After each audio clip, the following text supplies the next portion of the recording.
السلام علیکم دوستو، جب ایک یہودی عورت نے حضرت محمد صلی اللہ علیہ وسلم کو زہر دیا تو کیا ہوا؟ آئیے ہمارے ساتھ اس ویڈیو میں دیکھیے۔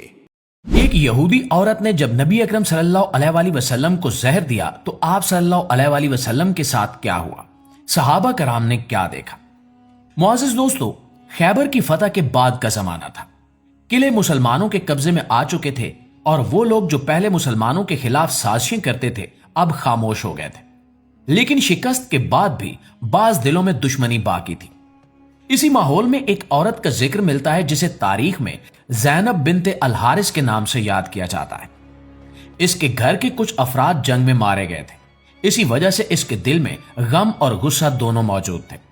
وہ بار بار یہی سوچتی تھی کہ مسلمانوں نے ہمارے قلعے لے لیے اور ہماری طاقت ختم ہو گئی۔ اسی سوچ کے ساتھ اس کے دل میں ایک خطرناک خیال پیدا ہوا۔ اس نے اپنے دل میں کہا کہ اگر محمد صلی اللہ علیہ وآلہ وسلم واقعی اللہ کے نبی ہیں تو اللہ انہیں بچا لے گا، اور اگر نہیں ہیں تو ہم ان سے نجات پا لیں گے۔ یہی سوچ آہستہ آہستہ ایک خطرناک منصوبے میں بدل گئی۔ اس نے طے کیا کہ وہ رسول اللہ صلی اللہ علیہ وآلہ وسلم کو کھانے کے ذریعے زہر دینے کی کوشش کرے گی۔ اسے معلوم تھا کہ رسول اللہ صلی اللہ علیہ وآلہ وسلم کو بکری کے گوشت میں سے بازو کا حصہ بہت پسند ہے۔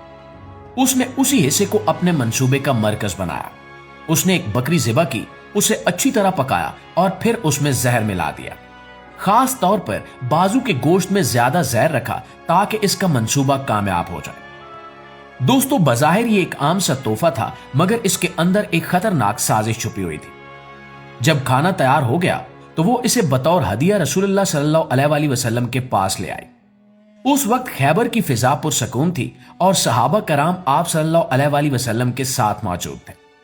کسی کو بھی اندازہ نہیں تھا کہ اس سادہ سے کھانے کے پیچھے ایک خطرناک منصوبہ چھپا ہوا ہے۔ رسول اللہ صلی اللہ علیہ وآلہ وسلم کا معمول تھا کہ اگر کوئی ہدیہ پیش کرتا تو آپ اسے قبول فرما لیتے۔ چنانچہ آپ صلی اللہ علیہ وآلہ وسلم نے وہ بکری قبول کر لی۔ دسترخوان بچھایا گیا اور صحابہ کرام بھی ساتھ بیٹھ گئے۔ انہی میں حضرت بشر بن البرہ رضی اللہ تعالی عنہ بھی موجود تھے۔ رسول اللہ صلی اللہ علیہ وآلہ وسلم نے بسم اللہ کہہ کر گوشت کی طرف ہاتھ بڑھایا اور بکری کے بازو کا ایک لقمہ لیا۔ ابھی وہ لقمہ مکمل طور پر بھی کھایا نہیں گیا تھا کہ آپ صلی اللہ علیہ وآلہ وسلم رک گئے۔ آپ کے چہرے مبارک پر ہلکی سی تبدیلی آئی۔ صحابہ نے محسوس کیا کہ کچھ غیر معمولی بات ہو رہی ہے۔ اسی لمحے آپ صلی اللہ علیہ وآلہ وسلم نے فرمایا کہ یہ ہڈی مجھے بتا رہی ہے کہ اس میں زہر ہے۔ یہ الفاظ سنتے ہی سب حیران رہ گئے اور فوراً کھانا روک دیا۔ رسول اللہ صلی اللہ علیہ وآلہ وسلم نے فوراً لقمہ اپنے منہ سے نکال دیا اور صحابہ کو حکم دیا کہ کوئی بھی مزید نہ کھائے، مگر حضرت بشر بن البرہ رضی اللہ تعالی عنہ اس میں سے لقمہ کھا چکے تھے۔ تھوڑی دیر میں ان پر زہر کے اثرات ظاہر ہونے لگے، ان کا چہرہ بدلنے لگا اور تکلیف بڑھنے لگی۔ صحابہ کرام کے دلوں میں بے چینی پیدا ہو گئی، کیونکہ ابھی چند لمحے پہلے تک یہ ایک عام کھانے کی محفل تھی اور اب معاملہ زندگی اور موت تک پہنچ گیا تھا۔ اسی دوران اس عورت کو بلایا گیا جس نے بکری پیش کی تھی۔ جب اسے رسول اللہ صلی اللہ علیہ وآلہ وسلم کے سامنے لایا گیا تو وہاں مکمل خاموشی چھا گئی۔ رسول اللہ صلی اللہ علیہ وآلہ وسلم نے نہ غصے میں سوال کیا اور نہ سخت لہجے میں بات کی، بلکہ نہایت پرسکون انداز میں پوچھا کہ کیا تم نے اس بکری میں زہر ملایا تھا؟ اس عورت نے صاف الفاظ میں اعتراف کر لیا کہ ہاں، میں نے اس میں زہر ملایا تھا۔